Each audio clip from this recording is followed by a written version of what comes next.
It might look like we're inside a spaceship, but this is actually a farm. The crops here are grown mostly by machines, with the help of just a few humans, like this woman.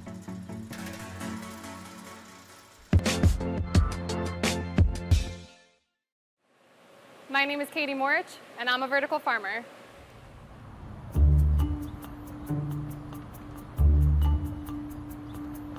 Katie works for a 3-year-old startup called Bowery. Its farm is here, in this industrial park in New Jersey. It's the last place you'd expect to find any sign of life.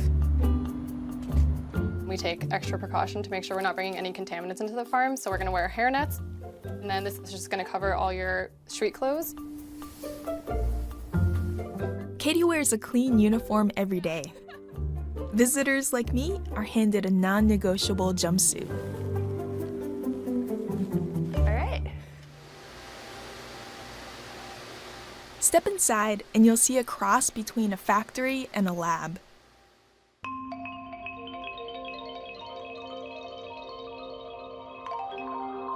Trays of produce are vertically stacked to save space, and each of them is given just the right amount of light, water, and nutrients at the optimal temperature and humidity. It's an incredible level of precision, which is why Katie can grow more faster with less water and no pesticides. It's also what lets her grow things that taste like nothing you've ever had before. What's this? This Arugula? is the sorrel. That tastes like candy apple. Whoa! That's good, It's right? so sour. I know. The majority of this facility is automated. The data is collected by sensors, and a computer controls growing conditions for the crops. For the things that the machines can't do yet, Katie and her fellow human farmers fill in. And even those tasks are dictated by the software that runs this whole operation. It lets me know what I have to do, what time I should be doing it by, and that's how I get my day done. Do you ever rebel against the computer's orders? Once in a while, if we're trying to do a little experiment of our own, be like, okay, is this system telling us the correct thing? Most of the time it is. All the time it's right.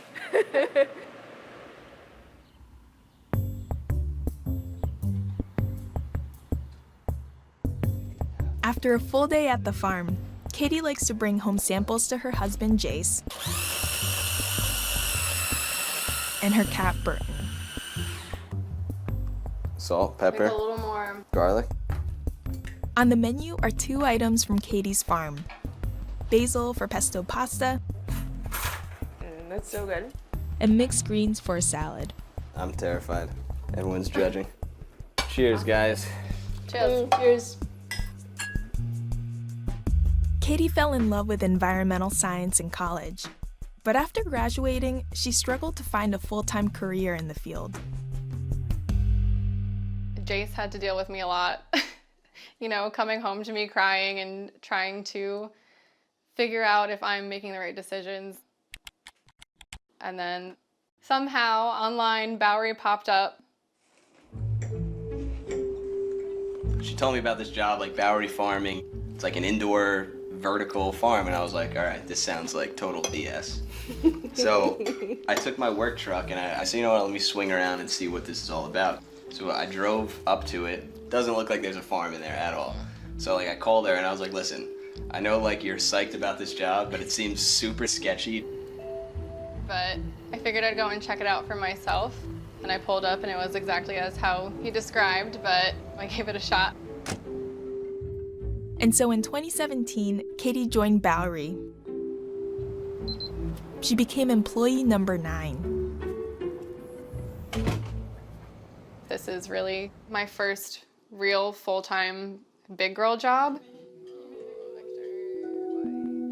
And it was a little intimidating at first coming into this company with people that have their PhD, and I don't necessarily have that background. So I constantly doubted myself when I first started at Bowery. I wasn't worried about her at all, you know. She said to us, can I do this? And I used to tell her to have a little faith in herself.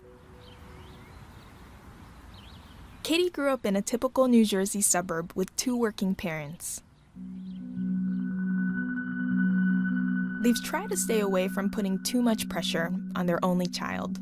When we heard about what she was doing and realized that this is something that didn't exist when we were younger, and I thought back from my generation, PCs came out when I started working. And my parents probably would have said I was crazy if I went into an IT field at the time, but now look what happened. So it's not a good idea for us to try to tell her what to do because it's a different world.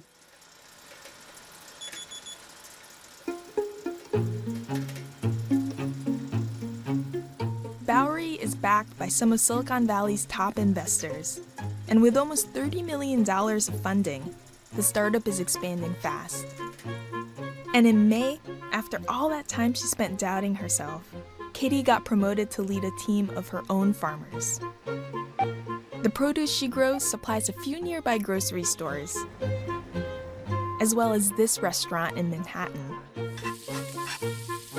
It's less than 10 miles away from the Bowery farm.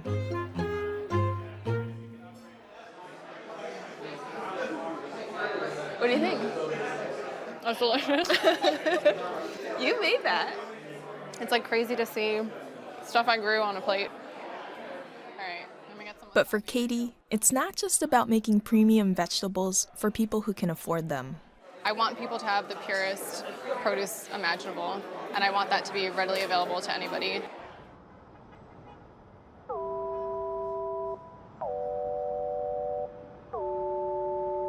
The world's population is set to reach 9.8 billion people by 2050. 2/3 will live in cities. And we're gonna need all kinds of new technology to sustainably feed everyone. The key to making that food affordable is to continue to make more with fewer farmers. But no matter how high-tech all this gets, Katie thinks there will still be a place for her. I just think there's something about the human mind that you can't really replicate. So I think we could still work closely with technology, but I still think it's nice, to have a human there. It's also be pretty lonely for the robots if they don't have anybody to talk to.